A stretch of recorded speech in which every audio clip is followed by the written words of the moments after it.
Don't do it. 119, 118, 117, 116, 115, 114, 113, 112. Tell me if you're getting close by tapping on your right shoulder and hitting your chest like this. Take care of you?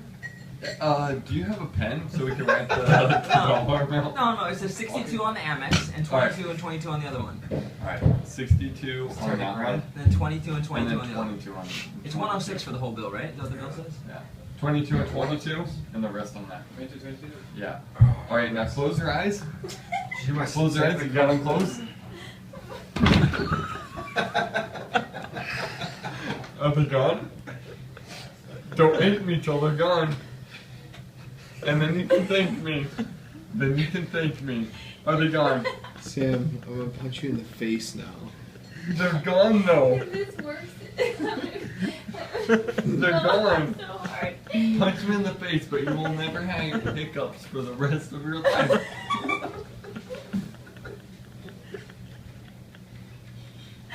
That's my favorite face to sit. Oh, that's a sticky Do you still have dining hiccups? table. That was not though. It's not. Did that really kill your hiccup? No, just holding my breath did not the punch No, in the the chest. punch. No, the punch in the chest just hurt me. So thanks for that. Thanks for hurting me. I'm telling you, I helped you. Hey, guess what? Hey, Thanks for Sam. hurting your boss. Sam. I appreciate that. Thanks. Sam.